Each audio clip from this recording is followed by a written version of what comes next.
Hello everyone, welcome back to the channel. So आज हम advance financial accounting का एक टॉपिक स्टार्ट कर रहे हैं। बेसिकली हम एक चैप्टर स्टार्ट कर रहे हैं जिसका नाम है डेप्रिसिएशन। सो डेप्रिसिएशन का मतलब क्या है? डेप्रिसिएशन का मतलब है reduction in the value of assets due fix assets due to wear and tear, due to outdated technology, due to obsolescence. अब डेप्रिसिएशन निकालने के ना हमारे पास दो मेथड्स होते हैं और उन दोनों मेथड्स के तीन तीन नाम हैं। एक होता है फिक्स इंस्टॉलमेंट मेथड, जिसका दूसरा नाम है स्ट्रेट लाइन या फिर ओरिजिनल कॉस्ट। फिक्स्ड इंस्टॉलमेंट यानी जो पैसा, जैसे पहले अगर 10% था तो पहले 10 साल में 2000 आया, दूसरे साल में भी 2000 आएगा, तो फिक्स्ड इंस्टॉलमेंट्स चल रही हैं। स्ट्रेट लाइन का मतलब स्ट्रेट जा रहा है, 2000 2000 2000। ओरिजिनल कॉस्ट के ऊपर लग रहा है, जो पहले 20,000 का था, 20,000 का 10% 2,000, तो फिक्स ओरिजिनल कॉस्ट के ऊपर सब पैसा लग रहा है। ये नहीं कि 20,000 में से 2,000 निकाल दिए फिर 18 के ऊपर लगा रहे हैं, ओरिजिनल कॉस्ट पर लगा रहे हैं। तो fix instalment, straight line, original cost एक ही चीज़ है। दूसरा मेथड हमारे पास है, वेट अ सेकेंड, दूसरा मेथड जो हमारे पास है वो है रिड्यूसिंग बैलेंस मेथड। अब इसको हम रिटन डाउन वैल्यू बोलते हैं। रिटन डाउन क्यों बोलते हैं? क्योंकि जो राइट डाउन वैल्यू होती है ना, जो बैलेंस आता है, हम उसके ऊपर निकालते हैं, रिटन डाउन के ऊपर निकालते हैं डेप्रिसिएशन। फिर है रिड्यूसिंग बैलेंस। बैलेंस हमारा रिड्यूस होता रहता है, पहले अगर 2000 था तो फिर 1800 हो जाएगा, फिर और कम हो जाएगा। डिमिनिशिंग बैलेंस भी इसे बोलते हैं, क्योंकि पहले जो बैलेंस है वो हमारा कम होता रहता है डेप्रिसिएशन का। सो अब हम करेंगे इसका डिफरेंस। ठीक है, सबसे पहले बात हम करते हैं फिक्स्ड इंस्टॉलमेंट मेथड और रिड्यूसिंग इंस्टॉलमेंट मेथड के पहले पॉइंट की। So the rate and the amount of depreciation remain same in each year. जो फिक्स इंस्टॉलमेंट मेथड होता है ना, उसमें जो डेप्रिसिएशन की रेट है यानी जो अमाउंट है, जैसे 10% है तो वो भी 10%, और जो अमाउंट भी है डेप्रिसिएशन की वो हर साल सेम रहेगी, जैसे 2000 2000 2000 ही रहेगी। दूसरी ओर the rate remain same but the amount of depreciation reduces each year. हमेशा रेट तो सेम ही रहता है, लाइक 10% 10% 10%, बट जो अमाउंट है ना वो हर साल में रिड्यूस होती रहती है। पहले साल में 2000, दूसरे साल में 1800, फिर ऐसे फर्दर रिड्यूस होती रहती है। दूसरा पॉइंट है depreciation rate percent is calculated on the original cost of the asset. जो डेप्रिसिएशन का जो रेट है ना वो हम उसकी ओरिजिनल कॉस्ट के ऊपर लगाते हैं। यहाँ पे जो डेप्रिसिएशन है ना वो अप्लाई करते हैं book value of assets on each year. हर साल में जो बुक वैल्यू है एसेट्स की, यानी जो रिटन डाउन वैल्यू है, उसके ऊपर हम लगाते हैं। तीसरा पॉइंट है at the end of its life the value of asset is reduce to zero और स्क्रैप वैल्यू। जब उसका प्रॉपर जो यूज़फुल लाइफ है वो उसका एंड आ जाता है, तो तब उसकी जो वैल्यू है वो उसके ज़ीरो हो जाती है या फिर उसकी स्क्रैप वैल्यू के इक्वल हो जाती है। वही दूसरी ओर जो वैल्यू है एसेट की वो कभी भी ज़ीरो नहीं होती, चाहे उसकी लाइफ का वो एंड ही क्यों ना हो। वो कुछ पैसों में भी रह सकती है लेकिन ज़ीरो कभी नहीं हो सकती।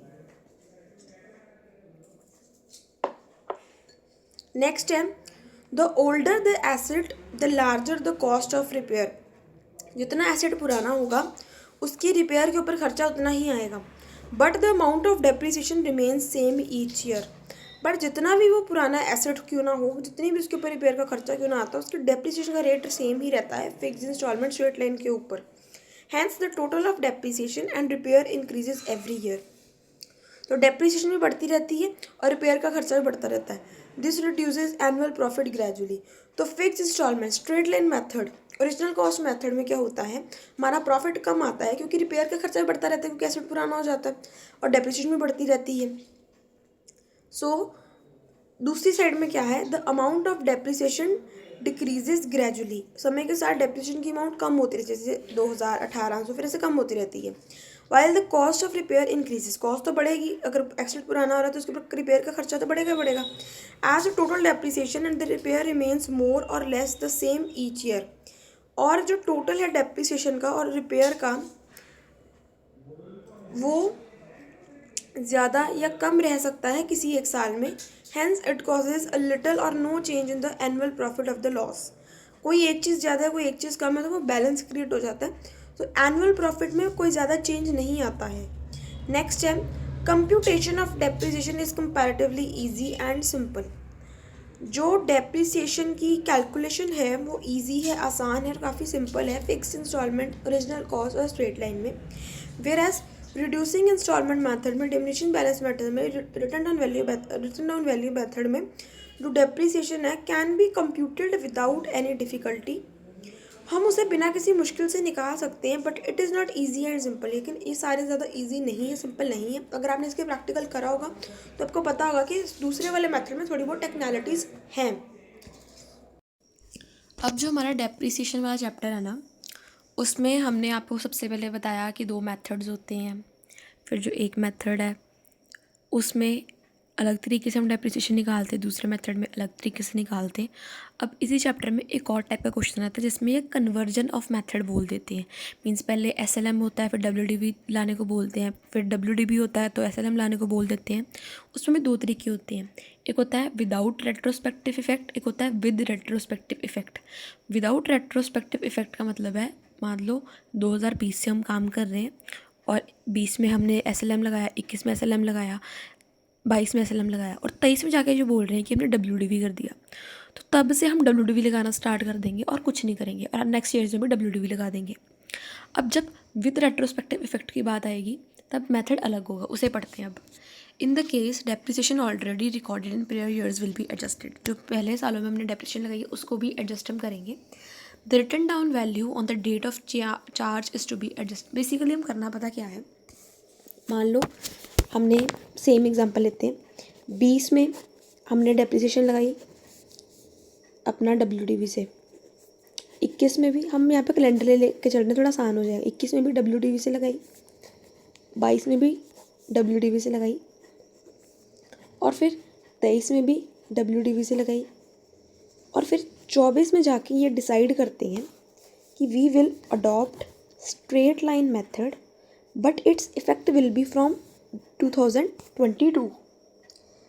मतलब 2024 में तो हम एसएलएम लगाएंगे ना, अब नया मेथड 2025 में भी 2026 में भी एसएलएम लगाएंगे, वो तो सिंपली एसएलएम लगा देंगे हम। लेकिन जो पिछले हमारे 2 साल हैं 22 और 23, उसमें भी हम एसएलएम लगाएंगे। तो वो हम क्या करेंगे, हम एक टेबल बनाएंगे। मैं आपको थोड़ा सा दिखा देती हूँ कैमरा में। लाइक सी, यहाँ पर मैं एग्जांपल बना ही रही हूँ जो मैं आपको बता रही थी। 20, 21, 22, 23, 24, 25, 26 डब्ल्यूडीवी यहाँ से एसएलएम लगाना स्टार्ट कर देंगे क्योंकि यहीं पे हमने डिसाइड करा था, राइट। अब हम क्या करेंगे, इसका इफेक्ट हमने यहाँ से लाना स्टार्ट करना है। अब एसएलएम से हम क्या करेंगे, सबसे पहले यहाँ तक जो हमारी कॉस्ट आई है वो लिखेंगे, दोनों में कॉस्ट यहाँ पर भी लिखेंगे और कॉस्ट एसएलएम वाले में भी लिखेंगे। फिर डब्ल्यूडीवी के अकॉर्डिंग डेप माइनस करेंगे, फिर कॉस्ट आ जाएगी, फिर डेप माइनस करेंगे, फिर कॉस्ट आ जाएगी। सेम चीज़ यहीं पे करेंगे, डेप्रिसिएशन एसएलएम के अकॉर्डिंग माइनस करेंगे। और ये डेप्रिसिएशन पता किसके ऊपर लगेगी, जो 2020 में जो बैलेंस था या फिर जो परचेज़ किया था उसके ऊपर, क्योंकि एसएलएम हमेशा ओरिजिनल कॉस्ट पर लगती है। एसएलएम किसके ऊपर लगती है, ऑन ओरिजिनल कॉस्ट। तो कॉस्ट यहाँ पर आ जाएगी, फिर उसके बाद फिर से डेप्रिसिएशन माइनस करेंगे, फिर कॉस्ट आ जाएगी। अब यहाँ पर यहाँ तक, सिर्फ यहाँ तक जिस ईयर में हमने डिसाइड करा है यहाँ तक ओल्ड वाले की डेप्रिसिएशन ऐड करेंगे। मान लो ओल्ड वाले की आई 32,000, ये ओल्ड वाले की आई, और जो हमारा न्यू वाला है उसकी आई 28,000, न्यू वाले की 28,000 आई। अब डेप्रिसिएशन हमें कम करनी पड़ रही है, डेप्रिसिएशन कम करनी पड़ी कितने हज़ार से, 4,000 से कम करनी पड़ रही है। हमें पता है जब हम डेप्रिसिएशन लगाते हैं तब हम डेप्रिसिएशन टू एसेट करते हैं, यानी यहाँ पर डेप्रिसिएशन बढ़ाते हैं हम। जब डेप्रिसिएशन कम करनी होगी तब हम क्या करेंगे, तब हम करेंगे टू डेप्रिसिएशन, राइट। और यहाँ पे कुछ भी आ जाएगा। सिंपली हमने क्या करना है, हमने यहाँ पर टू डेप्रिसिएशन ही करना है और यहाँ पे मान लो एसेट ऊपर लिख दिया। अब हम तो यहाँ पर डेप्रिसिएशन अकाउंट बना नहीं रहे, हम कौन सा अकाउंट बना रहे, एसेट का, मशीनरी प्लांट जो भी। अब एसेट डेबिट होगा, यहाँ पे डेप्रिसिएशन की जगह हो जाएगा to profit and loss adjustment account. Similarly अगर मान लो 4,000 से बढ़ाना पड़ जाता, मान लो 4,000 से डेप्रिसिएशन को बढ़ाना पड़ जाता, डेप्रिसिएशन जब बढ़ाते हैं तब डेप्रिसिएशन टू एसेट लिखते हैं। अब इसको हम डेप्रिसिएशन हटा के यहाँ पर क्या लिखेंगे, profit and loss adjustment to asset account. वहाँ जाते हैं अपनी बुक के ऊपर। मैं फटाफट से रीड कर देती हूँ। मेन तो ये नीचे वाली एंट्रीज हैं 2 हमारी। So in the case depreciation already recorded in prior years will be adjusted, the written down value on the date of change is to be adjusted for under depreciation or over depreciation. As per para 15 of accounting standard 6 of depreciation accounting, when method of depreciation is changed, depreciation is calculated in accordance with the new method from the date of asset coming into use. The deficiency or surplus arising from retrospective recuperation of depreciation in accordance with new method is adjusted in the accounting year in which the method of depreciation is changed. Adjustment उस year में आएगी जहाँ से उसका change start हुआ, मतलब जहाँ पे हमने चलो डिसाइड करा. आपको क्वेश्चन करने से ज़्यादा क्लैरिटी मिलेगी. द फॉलोइंग स्टेप्स, पहला स्टेप हमने निकाला नए का, फिर दूसरे से पुराने का, फिर तीसरे में जिसकी अगर हमारे जैसे जो मैंने आपको एंट्रीज भी बताएंगे. अब ये किस केस में आएगी, यहाँ पर आप प्रॉफिट एंड लॉस एडजस्टमेंट की जगह ना डेप्रिसिएशन मान लो. डेप्रिसिएशन जब बढ़ानी होगी ना नए वाले में, मीन्स जब नए वाले की ज़्यादा होगी तब ये एंट्री होगी, जब नए वाले की कम होगी तब ये एंट्री होगी. And we have to chart depreciation from the date of change by adopting new method. And this was regarding the theory part of depreciation. बाकी प्रैक्टिकल्स आपको करने पड़ेंगे क्योंकि डेप्रिसिएशन का मोस्ट प्रोबेबली प्रैक्टिकल आता है. Thank you for watching. Do like share and subscribe.